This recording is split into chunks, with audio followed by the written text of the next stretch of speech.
코스피 3000선이 붕괴됐어요. 지금 2959인가 2960인가 그 정도 됐죠.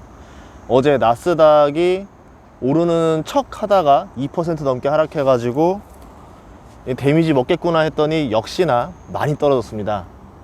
그런데 이럴 때일수록 우리는 사과나무를 심어야 돼요. 뭐 할 수 있는 게 없어요. 두 가지가 있는데, 버티던가 아니면은 뭐 더 사던가.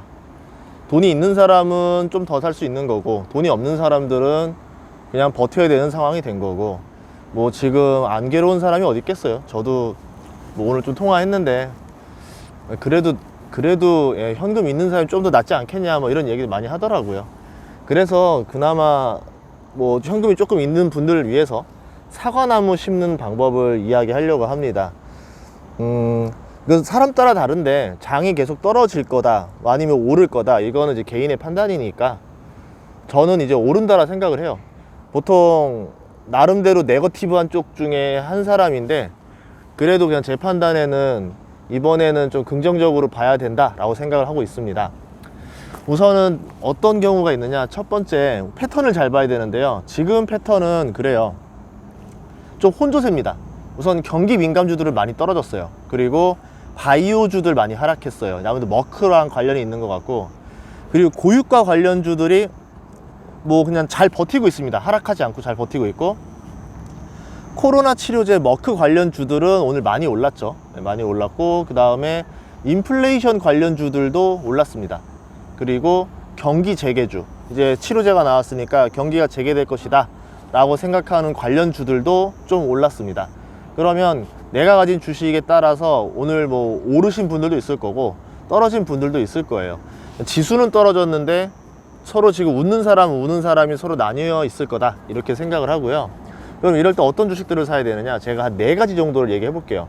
하나는 낙폭 과대 주식이라고 있어요. 이제 보통 크게 하락한 장에서 쓸 수 있는 방법인데, 유달리 많이 하락하는 게 있어요. 이제 그러면은 그 주식들을 사면 됩니다. 근데 그거를 아무거나 사면 안 되고, 그동안 너무 많이 오른 주식들 같은 경우는 그냥 많이 떨어질 수 있기 때문에 이런 거를 사는 얘기는 아닙니다.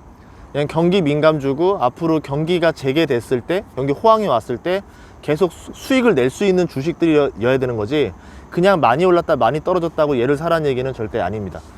경기 불황 우려를 종식시킬 수 있느냐, 그런 다음에 호황으로 갈 수 있다 라고 판단하시면 그것들을 사야 돼요. 지금 같은 경우는 이제 경기가 불황으로 갈 수도 있다라는 좀 우려들이 있어서 지금 경기 호황주들이 매력이 없는데, 반대로 경기 호황주를 싸게 살 수 있는 타이밍이기도 하다. 근데 중요한 거 하나, 이 판단이 틀리면 진짜 위험해요. 이거는 판단 잘 하셔야 됩니다. 저도 여러분들의 판단에 혹시라도 방해가 될까봐 그냥 이거는 객관적으로 이야기를 할게요. 자, 두 번째는 뭐냐면 수급이 좋은 주식이에요. 경기 민감주라고 해도 모두 하락하는 건 아니에요. 지금 보다시피 이 중에도 크게 하락하지 않고 잘 버티는 주식들이 있어요. 그럼 이런 주식을 사는 방법도 있겠죠. 하락장에서도 수급이 좋아서 잘 버텼다라는 거는 상승장에서는 얼마나 좋을 거냐, 이렇게 볼 수도 있거든요. 뭐 해석에 따라 달라지겠지만 이런 주식들을 사는 방법도 있습니다. 이런 주식들 보면은 보통 개인들이 산다기보다는 기관들이나 외국인들이 꾸준히 사고 있는데, 이번 하락장에도 전혀 개의치 않고 계속 순매수를 한 주식들이 있을 거예요. 이런 주식들이 어떻게 보면 나중에 좀 하락장이 끝나고 진정됐을 때 많이 오르지 않겠는가, 이렇게 볼 수도 있겠죠. 대표적으로 지금 이제 고유가 관련주들이 수급이 좀 좋은 편이고, 그 외에도 수급이 좋은 주들이 종종 있습니다. 이것들을 찾아보시는 방법도 괜찮아요. 뉴스를 먼저 찾아보셔야 되는데, 이 뉴스에서 제일 좋은 거는 이런 거 있어요. 뉴스를 찾아도 소식이 없어요. 왜 수급이 좋은지 이유가 설명이 안 돼요. 그냥 외국인이나 기관이 막 사들입니다. 그러면 볼 수 있는 거죠. 우리가 알지 못하는 어떠한 호재가 숨겨져 있다, 이렇게 기대해 볼 수도 있거든요.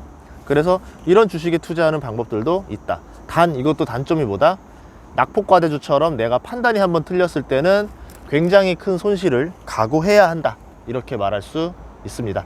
세 번째는 경기 방어주예요. 이거는 이제 뭐 전통적인 방법인데, 경기 방어주 성격을 가진 것들이 있어요. 예를 들어서 뭐 지금 같은 경우는 인플레이션 관련주도 좀 섞여 있어서 경기 방어주 플러스 인플레이션 주라고 같이 설명을 할게요.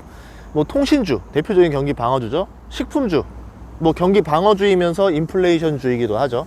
그 외에도 좀 몇몇 자재들, 몇몇 곳들이 좀 이런 것들이 보였었습니다. 특히 내수주 이런 것들도 잘 보시면 좋아요. 근데 여기에 만약에 지금 뭘 더 해야 되냐면, 지금 상황에서는 코로나 치료제가 나왔단 말이에요. 그러면 경기 재개로 가잖아요. 그럼 경기 재개로 가는 내수주들 중에서 여기에 경기 방어주 성격까지 가진 애들, 인플레이션을 타고 갈 수 있는 애들, 이런 거를 세 다리 두 다리를 걸치게 되면 나중에 더 상승할 가능성이 훨씬 더 높겠죠. 내 투자 리스크가 더 감소가 되겠죠. 그래서 이런 주식들도 잘 보시면 됩니다. 그리고 마지막은 고배당주라고 있어요. 지금은 10월 달이에요. 원래 10월 달 되면은 뉴스가 뭐로 도배돼야 되냐면, 이제 가을 바람이 분다, 배당주가 오르는 계절이 왔다, 배당주 사라, 뭐 배당 수익률이 높을 거로 기대되는 뭐 베스트 10 이러면서 뉴스로 막 도배가 돼야 돼요. 원래 10월 달 되면 배당주가 막 올라가야 됩니다. 보통 10월, 11월, 12월 세 달 동안 랠리를 많이 펼치는데, 지금은 10월 초에 그런 이야기 할 타이밍이 아닌 거죠. 이것도 배당주 사라는 말도 분위기 따라가는 거지, 지금 분위기에서 배당주 사라는 뉴스 나와봤자 누가 보겠어요. 그러니까 배당주는 지금 한 타임 쉬고 나서 아마 트래픽이 올라갈 것 같다.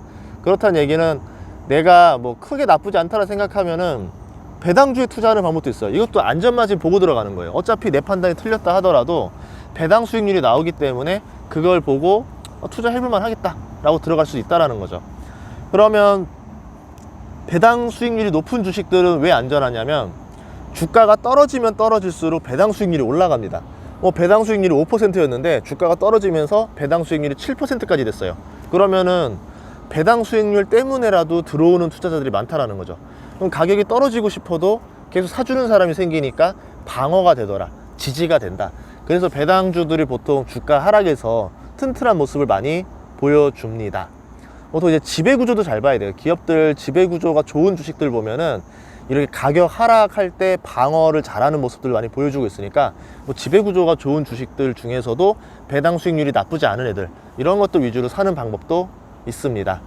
그렇게 해서 뭐 여러 지금 상황에서 사과나무 심는 법을 알려드렸는데요. 하락장일수록 용기를 내야 돼요, 원래는. 그런데 이제 대신 전체적인 시야는 잘 보셔야 됩니다. 전체적으로 봤을 때 어떠한 상황에 처해 있는지, 지금 이 상황에서 내가 용기를 내는 게 내가 살 수 있는 길인지 죽는 길인지도 아셔야 되고, 내가 계산해 봤을 때 이 길은 죽을 자리가 아니다, 살 자리다 생각을 하면은 과감하게 싸워야죠. 이런 건 있어요. 뭐 지금 제가 물 앞에서 찍으니까, 제가 또 되게 해군 출신이다 보니까 되게 좋아하는 인물이 이순신 장군인데, 12척으로 그 수백 척의 외선들과 싸우려고 할 때 모두가 미쳤다라고 했습니다. 그런데 그 상황상 이길 수 있는 구조를 만들어 놨고, 12척이지만 이길 수 있다라고 판단을 했습니다.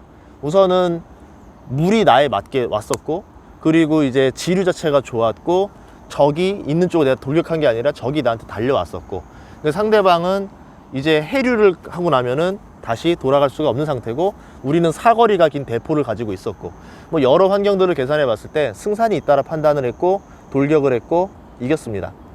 그러니까 어떻게 보면 위기를 기회라고 한 번쯤 바꿔서 생각해 보는 연습도 좋을 것 같아요. 물론 그렇다고 해서 무조건 다 싸우라는 얘기는 절대 아니지만, 이렇게 계산을 해봤을 때 내가 지금 싸워도 되겠다 라고 싶으면은 한번 도전해 보셨으면 좋겠습니다.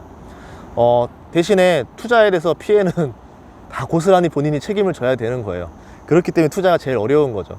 그래서 지금 가치 투자자, 역발상 투자자들이 가장 야수의 심장입니다. 왜?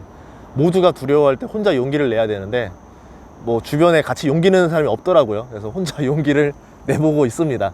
아무튼 여러분들도 오늘 3천선 깨졌지만 오히려 그래서 좋은 주식들이 저렴하게 나올 수 있었다 라고 긍정적으로 생각하는 하루 되시길 바라겠습니다.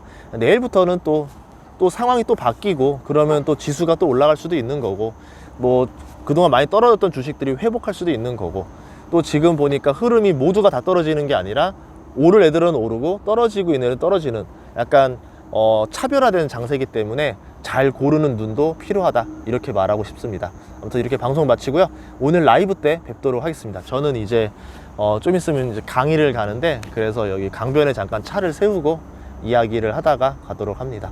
그럼 내일 뵙도록 하겠습니다. 고맙습니다.